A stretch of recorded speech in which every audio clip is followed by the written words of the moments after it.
The game's around for sure. FMG Stadium, 7:05. Saturday evening, the Blues heading down the Waikato Expressway to try and complete a clean sweep over the Chiefs. Probably the first time since Zinni and Fitzy were running around. I have to imagine close to it. That's a while ago. Yeah, obviously they got the biscuits in week 3 at Eden Park after Bryn Gatland couldn't quite nudge that penalty over right at the end. Bryn he gets a chance. back in the 10 jersey. Gets a chance to redeem himself. Do you Chiefs slight betting favourites? I think at about $1.70 time recording. I don't know if that's moved following the naming of the team. What were your early thoughts on this one, Richard? I thought the line was about right there. I think I do think it'll be a close game. But I think the Chiefs at home favourites. Chiefs, I think their loss to the Crusaders was their first game they'd lost in about 10 games. So they're obviously it's a bit of a fortress, FMG Stadium. Never easy to sort of travel there, and they'll be wanting to avenge that loss back in what was it, round 3 was it? So something like that. Yeah, and so they've won. The Chiefs have won 9 of the. The Chiefs won 9 of the last 10 at home versus the Blues, and then 7 of the 8 overall. So at home recently. So yeah, they got a good record. The Blues, that horror season a couple of years ago when when they lost 7 and 8 in a row or something. So or maybe it was more than that in the end, wasn't it? So yeah, the Blues had won 4 of the last 5 between the Chiefs, which I was surprised to see. But I think that the line's about right. I think it'll be close, but I'll be definitely siding with the Chiefs. They were they should have won by Hurricanes, probably by more. But Hurricanes came and covered at the end, so I was very happy about that. And then the Blues sort of coming off some pretty two games against the Highlanders, and then 2 games against the Moana Pacifica. So maybe, obviously the 2 sort of worst teams in the comp at the moment as far as the table goes, and not in the New Zealand teams. So there might be a bit more, this will be a bit more of a physical upfront battle, I think, and they might, they won't be able to, Kirkland won't be scoring 3 tries again, we'll just say that. Keeps this 4 back. Wouldn't roll it out the way they've rolled the Yeah, good. Yeah. Hookers are just. Don't worry, I've got a lot of hookers noted down on my notes here. They're having a great old time. It was so good. I'd backed him for a double, but not a hat trick. But it was. I know people are off the rolling ball, and it's but it's just great as a punter. Like it was $2 or close to it to score a try. What, $2? It was close to it. Yeah, I think it was. What was he for a double? $4.50, $5 range, from what I recall. Ooh. Let's Chiefs pack it. Yeah. Are we at all concerned though? The Chiefs, obviously, we sort of before the season we were just absolutely raving about the depth and the tight 5 and the locks in particular. Now Brodie's obviously out for a while, and Tupuva's missing this as well. Obviously, Josh Lord and Naitoa Akoi both pretty good locks in their own right. Lord and All Black already, but they're not Brodie and Vai. Is that, especially against another pretty strong pack, maybe the second strongest pack in the comp, does that become a concern for you, Paul? No, I don't think so. Mm-hmm. I think those 2 lads can step up to the plate and actually deliver. They've got enough experience around them, and they're very good players in their own right anyway. So it's not like they're throwing in a couple of rookies. I think they'd both start for probably most other franchises, apart from maybe the Crusaders. Correct. So I see no problems with that, and I do like the Chiefs' chances this weekend. I think they're a very, very good bet. They are really just rumbling along very, very nicely, and at times have been the best team in the competition. So I think they'll be happy that they got out of town with the win last weekend. But I think they'll be very, very keen to put things right after that close loss against the Blues at Eden Park a while ago. And I think they've got enough guns there to do it. This is another game we were sort of touching on home field advantage in the finals and things already coming into consideration a couple of weeks ago. But with that, the Chiefs having that win over the Crusaders, the Blues probably need to win this in that race for maybe second and third and a home semi-final. But I think the concern for the Blues, right, it's got to be the back line. Caleb Clark's going to be missing this one after. We didn't really touch on that, but yeah. What did he get in there? 3 weeks. 3 weeks. There was no malice in it whatsoever. No. But also, like, he did knee the guy straight in the face. Like, I thought it was a clear red card. I didn't really get what. Yeah, I know. I'm with you, Petra. Should they have both been sent off? He couldn't disappear. Where was he supposed to go? But when you like leave the ground at that velocity and have your knee pointing out like that, you've kind of just got to be responsible for your body's going at that stage. Like, just don't try and charge the ball down. Well, maybe your head shouldn't be there. Yeah. I'm just throwing it out there. That's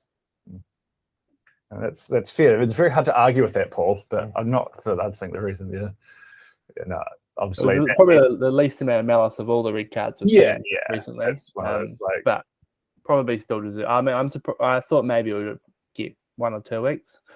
Probably surprised we've got 3 weeks. Yeah, Same with some of those other ones where there's a lot more sort of malice and I don't know, mitigating. They got the same amount as the Shiloh Klein red card, where he just essentially dipped his shoulder and tried to take De Groot's head off. Yeah. And they drew a captain. I can't remember what his name is, but his I didn't think that was too bad, personally. Well, it's sort of like late. But he was like, I sort of thought because the ball popped up and he sort of took his eyes off the player and just left his arm hanging out. It also looked worse than it did because the Australian TMOs seem to like have these. Yeah, I don't know. I don't want to get stuck into this because we're talking about a really good game of rugby and red card chat is interesting to know. Remember Geordie's one where yes, I do. he went up with, and he wasn't that the first time they played the new off for 20 minutes and then he came back up. That was he the first player to actually in international rugby? I'm not. I think they'd already had it in Super Rugby because it was Super Rugby. Tasman. Yeah, Daniel McKenzie, I think. Yeah, Hurricanes Chiefs, where 2 Chiefs got sent off, or so there was ended up 14-13. Scott Scrafton got a late red for the Hurricanes as well on Sunday Arvo, but yeah. In that instance though, like I think the difference between that and the Caleb Clark one was Korobidi ran into Geordie's boot, whereas Caleb Clark came from a distance straight into Marcio's face. You say tomato.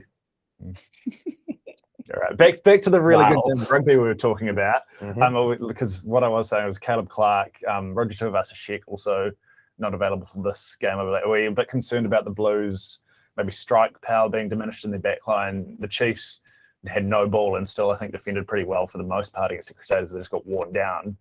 Can we see? I don't think the Blues can sort of control the game like that. Do we think they're going to be able to score enough points against this Chiefs defence?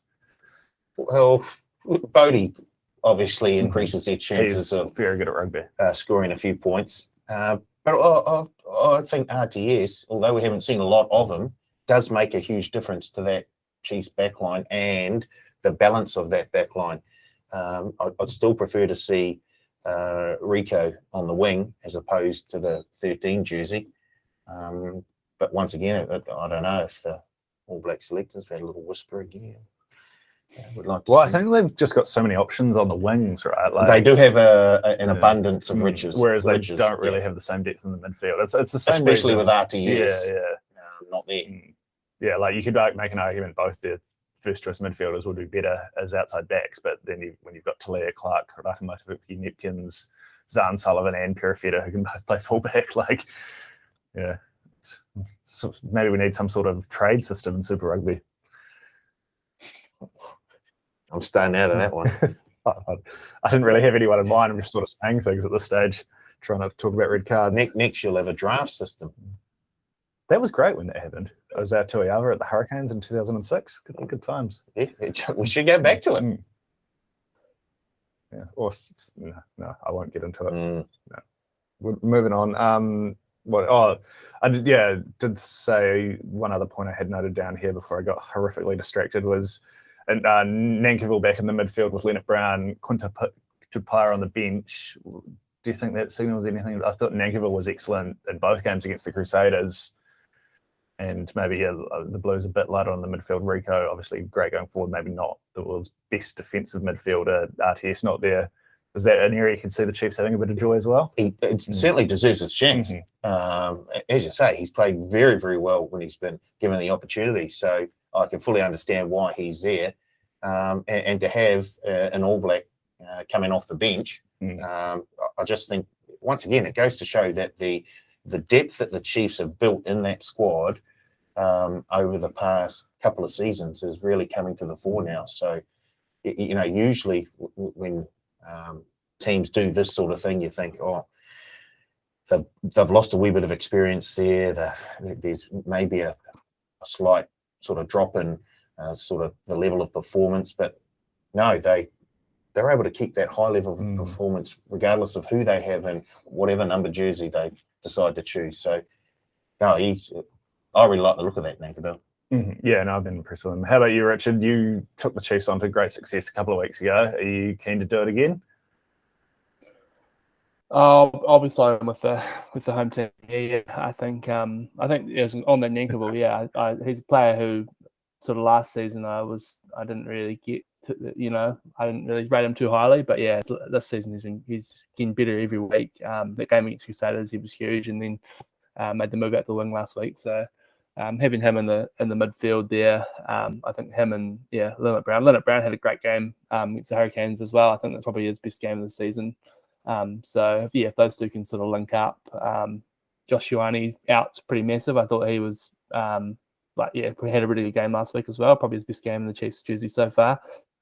So the Chiefs would be pretty disappointed to sort of have him out. I'm sure he would have loved to have sort of got out there because he hadn't started in about three games as well. So, but Gatland's back, and when Gatland's been solid, he made that clutch 50-22 play, and which sort of just put the icing on the cake for the Chiefs in that last game. So, yeah, I think they'll be too strong in this game, and the home crowd. They'll get the home crowd. The cowbells will be ringing, and but I'm looking forward to it. I think it's gonna be a great game.